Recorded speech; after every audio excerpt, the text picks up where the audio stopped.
quais são os 5 maiores erros que os tatuadores cometem dentro de um estúdio de tatuagem ou ao tatuar. Meu nome é Renan Martelli-Scaff, sou CEO do Angels Tattoo School desde 2005, sou formado em Medicina Veterinária, com especialização em Saúde Pública Humana, Vigilância Sanitária, Técnica em Enfermagem, Perita Judiciária e atualmente estou no 3º ano de Medicina Humana para trazer mais conhecimento para você. Eu sou considerada uma das primeiras mulheres tatuadoras do Brasil, tatuo desde 1996. Eu ajudo tatuadores a aprenderem tudo de biossegurança, anatomia e fisiologia da pele e legislação.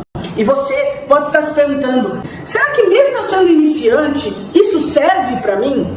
Será que se eu for um tatuador experiente, isso também se encaixa para mim? Será que faz alguma diferença no meu dia a dia? E eu posso te afirmar, a resposta é sim. O conhecimento de biossegurança é algo essencial para todos que fazem tatuagem, porque através da biossegurança você vai assegurar a sua saúde e a saúde do seu cliente. Então agora eu vou falar para você quais são os 5 maiores erros que os tatuadores cometem dentro de um estúdio de tatuagem ou ao tatuar. Primeira coisa, existe uma caixa amarela que chama caixa de pérfuro cortante, né? Tem algumas pessoas que chamam de Descarpac, mas o Descarpac na verdade é a marca, tá? Então eu vou mostrar pra vocês, é essa caixinha aqui, ó.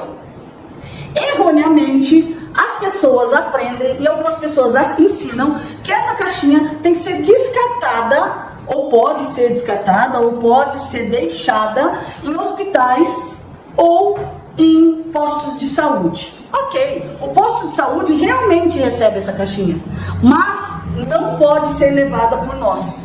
Por que o posto de saúde recebe? Porque existem pessoas diabéticas que fazem uso de agulha de insulina. Então, para essas pessoas, inclusive, a maioria das cidades até dá a caixinha de pérfuro cortante para esse paciente levar para casa. E quando atinge o limite pontilhado dela, esse paciente leva essa caixinha de pérfuro cortante até o postinho que vai fazer o descarte para ele. Porém, primeira coisa, é proibido você utilizar uma máquina pública, ou seja, um hospital, um postinho a favor de uma empresa privada que é seu estúdio, seu ateliê. Primeira coisa é isso.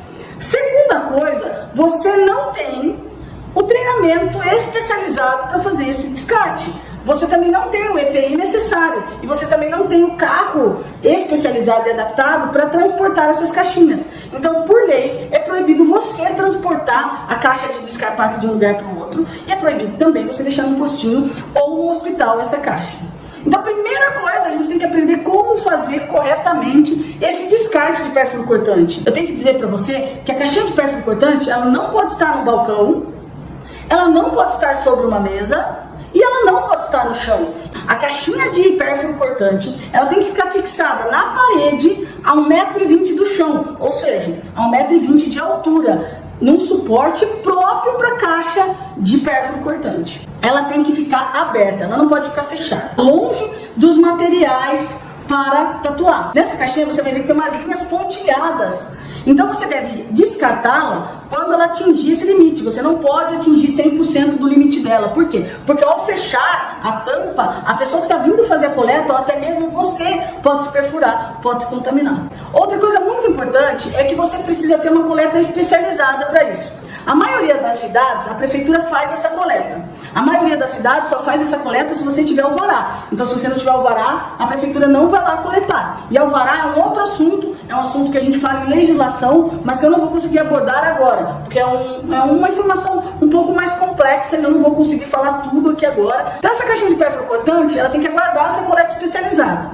Porém, mesmo que você tenha a coleta de pérfuro cortante e lixo infectante feito pela prefeitura da sua cidade, o que ocorre? Se a prefeitura vem coletar, ela vai te dar um cupom que ela coletou, a data que ela coletou, o papel. Falando da data que ela coletou, quem fez a coleta, a quantidade de quilos, né, de lixo infectante e quantas caixas de pérfuro cortante ela levou, ou o quilo total de tudo. Esse papel você tem que guardar, porque se a vigilância sanitária chegar e ela pedir o seu comprovante de descarte de pérfuro cortante e lixo infectante, você vai ter.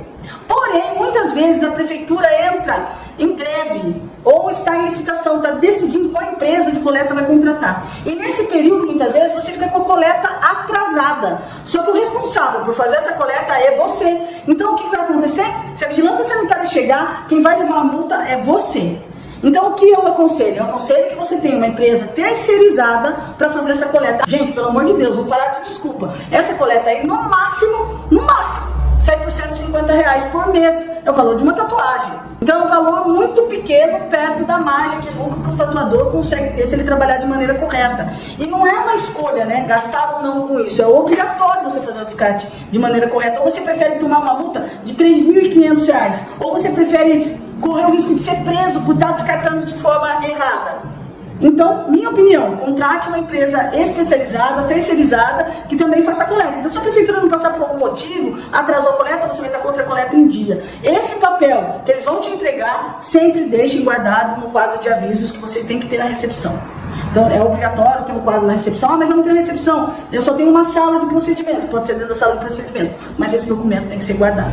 Então, vocês tomem muito cuidado com o descarte de perfil cortante e lixo infectante. Tem a maneira certa de fazer, não é difícil, não é caro, basta realmente se adequar para estar dentro da lei e fazer tudo certo e não correr risco nem de levar multa, nem de ser preso e nem de gerar uma contaminação cruzada, né? Porque quando você pega uma caixinha de perfil cortante e leva até um posto de saúde, você está se contaminando com essa caixa, com certeza absoluta, tá bom? Então é isso, esse é um dos primeiros erros e um dos erros que eu mais vejo sendo cometidos dentro de estúdios de tatuagem, tá bom?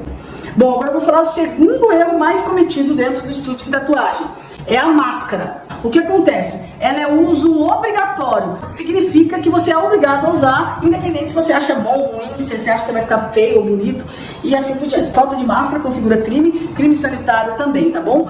Infelizmente a gente vê muitos tatuadores em convenções de tatuagem, dentro de estúdios, sem usar máscara, e as pessoas postam essas fotos sem máscara, o que mais me choca ainda. E o cliente, por sua vez, muitas vezes desconhece que é uso obrigatório, mas vocês podem ter certeza que essa visão do cliente ela está mudando dia a dia. Então realmente os clientes eles estão ficando muito mais atentos a essa coisa de saúde e eles mesmos estão começando a procurar lugares que têm essa biossegurança, que têm esse cuidado e até mesmo criticando tatuadores que não usam. E outra coisa, a lei obriga a usar. Criança faz o que gosta, adulto faz, né, o que precisa ser feito. Está na lei que precisa usar. Eu sou um profissional, eu sou um tatuador, uma tatuadora e vou usar, eu vou estar dentro da lei, eu vou mostrar o quanto profissional eu sou e o quanto eu me preocupo com a saúde do cliente. Porque, erroneamente, muitas pessoas acham que a máscara serve apenas para te proteger. Isso não é verdade. A máscara ela serve para proteger muito a tatuagem das bactérias e dos micro-organismos vegetativos que tem na cavidade oral do tatuador. Então o tatuador está aqui fazendo tatuagem, está conversando com o cliente, ou está quieto mesmo, mas está respirando em cima da tatuagem e está mandando inúmeros micro-organismos para cima dessa tatuagem. Só que na cavidade oral nós temos micro-organismos que são conhecidos como bactérias vegetativas. O que são essas bactérias? Ela tem crescimento rápido, vida longa e morte lenta, sendo que os outros micro-organismos têm crescimento lento, vida curta e morte rápida. Eles são mais difíceis de matar e eles são extremamente patógenos, ou seja, eles trazem doença. Então, a falta de máscara é uma coisa que infelizmente eu vejo muito e que eu acho assim muito ruim para a imagem do tatuador, sabe? Demorou anos para a tatuagem ser desmistificada, anos para a gente perder aquele preconceito que existia sobre a tatuagem, não perdeu ainda 100% e ainda eu vejo tatuadores, muitas vezes iniciantes ou até mesmo expert, sem usar máscara, postando vídeo, falando em cima da tatuagem, postando foto e achando bonito isso. E às vezes a gente vem fazer um post sério, falando sobre a obrigatoriedade da máscara, a importância dela, ainda tem gente que vem comentar, tipo, ah, mas eu não concordo. Mas gente, não é uma questão da gente concordar, tá na lei, é obrigatório. Serve para evitar infecção cruzada da boca do tatuador para a pele do cliente. Então, não é uma coisa de, ah, eu concordo, eu não concordo, eu gosto, eu não gosto, tem que usar e ponto final. Outra coisa muito importante é que tem muita gente que usa máscara aqui, ó. Tá? Então, durante algum tempo, foi feita vista grossa para isso, né? E acreditava-se que a maioria das bactérias só iriam por saliva. E aí, há muitos anos atrás, isso aqui até que não era tão proibido, vamos dizer assim. Mas hoje já é mais do que sabido que não pode utilizar dessa maneira. A máscara tem que ser utilizada desta maneira. Então ela tem que cobrir toda a cavidade oral, e ela tem que ser uma máscara descartável, uma máscara cirúrgica descartável. Não pode ser uma máscara de pano, tem que ser uma máscara cirúrgica descartável. Aquelas máscaras também de acrílico que vem aqui também não pode. Por quê? Porque elas são abertas, então sai as gotículas por baixo e por cima. Tem que ser uma máscara cirúrgica, uma máscara descartável e de uso individual e de uso também exclusivo para cada cliente. Então esse é o segundo erro que eu mais vejo tatuadores cometer, é esse. É realmente a utilização errada de máscara, ou muito pior, a não utilização e achar que tá tudo bem, que tá tudo certo e vida que segue. Eu não gosto de usar máscara, não vou usar, ponto final. Não é uma escolha, tá? É obrigatório, é uso obrigatório. E vocês estão vendo que todos os cuidados com biossegurança são cuidados simples de serem feitos, são coisas fáceis de serem feitas, fáceis de fazer. As pessoas somente não fazem muitas vezes, ou porque desconhecem, ou porque não querem, tá bom? Agora eu vou falar o terceiro pior erro que eu vejo ser cometido dentro de estúdio de tatuagem e dermopigmentação e piercing e tudo mais. Esse erro, ele tem a ver com a montagem da bancada. Agora, nessa aula aqui, eu vou falar para vocês sobre a tinta. Então, muitas vezes, um tatuador, quando ele vai montar a bancada, ele vai pondo os materiais lá na bancada e quando ele vai pôr a tinta, o que ele faz? Ele pega um rolo de Magipac, ou seja, o plástico filme, e embala a tinta dessa maneira aqui, ó. Embala aqui a tinta e coloca sobre a bancada. E ele acha que se ele também colocar um plástico aqui em cima e abrir com papel, com cuidado essa tinta durante o procedimento para repor o batoque, tá tudo bem. E não tá nada bem.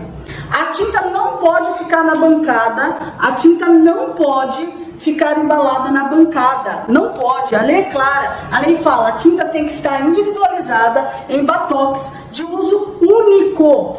O tatuador deixa isso aqui embalado e aí toda vez que ele abre e fecha, não interessa que ele está abrindo com papel ou plástico aqui em cima. Interessa que esse bico dosador não é um sistema fechado. Ou seja, micro-organismos entram aqui dentro. Toda vez que ele abre, pinga e fecha, ele está contaminando essa tinta, contaminando o que tem no interior dessa tinta. Então qual é o jeito certo, né, de repor um batoque? O jeito certo é a tinta ficar longe da bancada, ficar só os batoques que eu preciso. Acabou a minha tinta? Tiro as luvas, pego uma tinta, pego um papel toalha, chacoalho o papel toalha. Por que chacoalhar sempre o papel toalha? Primeiro que pode ter quebrado esse bico ressecado, isso é muito comum. E aí, pinga no batoque novo e leva só o batoque para a bancada. Então esse é o jeito correto de repor um batoque, né, para continuar uma tatuagem. Outra coisa que eu vejo muitas pessoas fazerem é em relação à planta. Dentro da sala de procedimento não pode ter planta. Por que não pode ter planta? Na terra ou no ambiente onde está essa planta, mesmo que seja uma água, por exemplo, existem milhões de micro-organismos que podem contaminar o ambiente. Inclusive o tétano, engana-se quem acha que o tétano só está em coisas que são enferrujadas. Não, o tétano, na maioria das vezes, está na terra, no lugar que tem terra. Então tem que tomar muito cuidado, porque existem milhões de micro-organismos que ficam ali nesses vasos e nessas plantas. Então planta dentro da sala de procedimento de maneira nenhuma. Mas eu quero ter uma planta artificial para deixar o meu lugar bonito. Bom, posso ter? Pode, mas o ideal é que vocês não tenham objetos de decorações que não sejam laváveis. Mas a planta artificial, ela é lavável. Mas gente, imagina que eu pego uma hortênsia, ou que eu pego uma orquídea, ou que eu pego uma samambaia, uma samambaia cheia de folhinha que desce. Imagina o trabalho que eu vou ter para limpar aquilo todos os dias. Porque sim, a sua sala de procedimento, ela tem que ser limpa todos os dias, inclusive da maneira correta. Eu não posso varrer no estúdio de tatuagem, tem a maneira correta de se limpar. Então, se eu tiver uma planta dentro do estúdio de tatuagem, dentro da sala de procedimento, eu vou me desgastar demais para conseguir todos os dias limpar de maneira adequada essa planta, para que ela não segure sujidade e para que ela não esteja contaminada ou tenha uma quantidade extra de pó ou de micro-organismos lá que depois possa criar uma contaminação cruzada. O que é, né, uma contaminação cruzada? É uma contaminação de um objeto, de uma coisa móvel, para uma pessoa, tá? Então o que eu aconselho? Que vocês não tenham plantas nem artificiais dentro do estúdio de vocês, tá? Que vocês tenham apenas e exclusivamente o que for de tatuagem dentro do estabelecimento de vocês, dentro da sala de procedimento de vocês, e qualquer outro tipo de artigo de decoração, seja um artigo de decoração que possa ser lavado, tá bom? Que possa passar por uma higienização de lavagem, né? Ou um pano úmido, enfim, mas tem que ser limpo todos os dias. E aí tem as regras para limpar, não pode varrer, tem que começar de cima para baixo, mas isso é assunto para uma outra aula. Mas enfim, então plantas dentro da sala de procedimento de maneira nenhuma. Eu quero ter planta na recepção. Posso, desde que minha recepção seja 100% isolada da minha sala de procedimento. Então muitas vezes vocês alugam ou vocês começam a tatuar dentro do seu próprio quarto, vamos supor assim. Pode, tem umas regras, mas tem como sim tatuar dentro do próprio quarto. Mas enfim, suponha que você comece a tatuar numa sala e essa sala sala não tem recepção e você dividiu a recepção para a sala de procedimento com um biondo, vamos supor assim. Aí não pode ter uma planta na sala de recepção. Só vai poder ter uma planta na recepção se ela for 100% isolada da sala de procedimento. Caso contrário, não tem como ter essa planta, tá bom? E o quinto erro que eu mais vejo, assim, tatuadores cometerem, e aí não é só de biossegurança quando eu venho falar disso, mas sim envolve a anatomia e fisiologia da pele, é na hora de posicionar o cliente. Então muitas vezes posiciona-se um cliente que tem diabetes com a perna para baixo, é uma posição errada, atende-se, não é só na posição, mas sim no atendimento. Atende um cliente que tem uma doença autoimune e não sabe orientá-lo de maneira correta. Então a gente precisa conhecer a fundo o nosso cliente, a gente precisa saber quais são as patologias, quais são as doenças pré-existentes que esse cliente tem, para eu saber, primeiramente, se eu posso tatuá-lo. Segundo, como tatuá-lo. Então eu vou dar um exemplo aqui de um diabético, né? Então se eu vou tatuar um diabético na cintura para baixo, eu tenho que tomar alguns cuidados extras. Então tem muito tatuador que prefere até ter uma autorização médica para tatuar da cintura para baixo, ou se você não vai querer ter uma autorização médica para tatuar a perna do diabético, você pode sim tatuá-lo e ter um respaldo maior para que não vai acontecer nenhum problema, desde que você posicione essa pessoa de forma adequada na maca e depois oriente essa pessoa corretamente quanto aos cuidados pós-tatu. Então sempre deixar a maca 100% esticada, nunca deixar a parte da perna deitada, sabe? Tem muito tatuador que deita a perna sempre para ficar mais de frente, mais fácil tatuar. Então sempre deixar a maca reta e de preferência, inclusive, colocar um travesseiro, lógico que ele deve estar embalado com plástico filme, deve ser um travesseiro próprio para ter no estúdio de tatuagem, mas sempre colocar um travesseiro embaixo, assim, ó, da perna do diabético, para que o diabético fique até com a perna um pouco mais elevada durante o processo de tatuagem. Isso vai facilitar, né, a circulação sanguínea da perna desse diabético, que já é mais dificultosa, e fazer com que esse diabético realmente tenha uma sessão de tatuagem confortável, porque eu não sei se vocês sabem, o diabético geralmente eles apresentam dormência em membros, né? Muitas vezes por falta de vitamina B12, mas outras vezes por falta de complacência das veias, ou seja, a veia do diabético ela perde a função de fazer esse vai e volta, né? As válvulas que empurram o sangue para cima, que tem na perna, desses diabéticos são comidas, então não conseguem empurrar todo o sangue de volta, então por isso que eles têm uma má circulação da cintura para baixo. Então saber posicionar um diabético de forma correta vai mudar tudo, tanto durante o processo de tatuagem, que vai ser um processo muito mais tranquilo, como pós-tatu também, a gente consegue assegurar que essa tatuagem cicatrize da melhor maneira possível, sem trazer complicações como inflamações, infecções e até necrose. Então, saber atender o cliente com maestria é também algo fundamental do tatuador, e aí nessa parte onde eu vejo mais erro, que os tatuadores desconhecem as doenças ou as patologias, né, que os clientes podem ter e o que essas patologias podem atrapalhar durante o processo de tatuar e durante o processo de cicatrização. Então esses são os 5 maiores erros que eu vejo os tatuadores cometerem dentro de estúdio de tatuagem, e eu espero que eu tenha ajudado vocês com essas informações para que vocês não cometam de maneira nenhuma esses erros. E eu só consigo mostrar isso para vocês, né, trazer esses 5 maiores erros que eu vejo sendo cometidos dentro do estúdio de tatuagem, sendo que tem muitos outros, por causa da minha formação acadêmica na área da saúde, por tantos anos trabalhar e estudar saúde pública humana, vigilância sanitária e tudo mais. E é exatamente pela minha formação também na área da saúde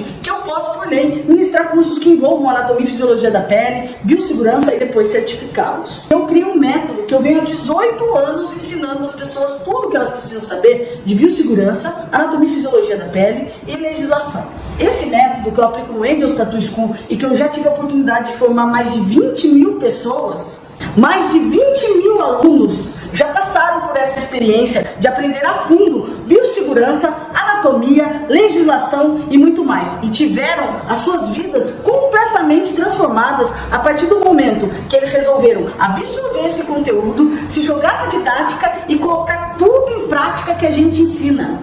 Eu vou mostrar para você o que eles acham de ter aprendido biossegurança e o que isso fez a diferença na vida deles. Eu sou tatuadora há 8 anos. Eu me formei graças ao que eu aprendi na Angels. Eu consegui ter sucesso nos Estados Unidos, porque eu aprendi do jeito certo, da biossegurança correta, do procedimento de tatuagem correto e a forma certa de fazer as coisas. Para quem tá começando, eu aconselho muito que você escolha uma boa escola, porque faz toda a diferença para o seu sucesso futuro. E eu sou extremamente exigente com a biossegurança, e isso me traz um retorno muito bom, porque isso realmente muda muito a qualidade do seu trabalho e como você é visto. Então eu preciso da segurança, preciso da biossegurança, anatomia, e aí eu falei com a minha namorada, precisamos passar isso no cartão, e depois a gente vê o que vai dar. É tão notório que quando eu comecei a tatuar nos clientes, e eu fui mudando depois do curso, tá? Isso. Eles foram percebendo, me perguntando, ué, mas por quê? Eu nunca vi isso, né? Ou então algumas pessoas já são tatuadas. Pô, não tem nada a ver. E eu acho legal, sabe, esclarecer. Por que não fizeram comigo, né? Essa é a verdade. O meu medo de machucar alguém, ou então, pô, é na pele, cara, isso não sai. Então eu comecei, ele precisou outra forma de estudar. Eu não conhecia, gente, eu não conhecia nada. Quando eu falo nada, não sabia máquina, nome de máquina, não sabia agulha, não sabia nada. Primeira pele artificial dele, pessoal. Olha isso aqui. Isso era pra ser uma estrela da vida, tá? Suando frio, então travando a mão no máximo possível. E fiquei estudando isso, fui tentando, tanto que na própria pele tem vários outros. Você vai fazer parte da maior comunidade de tatuadores, o Angels Tattoo School. Hoje foram mais 3 logos, então 673 logos, hein? Tá fazendo parte da comunidade Angels, já tá com o tatu também, nossa? Sim, aqui. Dá uma olhada aí, galera. Mais uma fazendo parte da comunidade.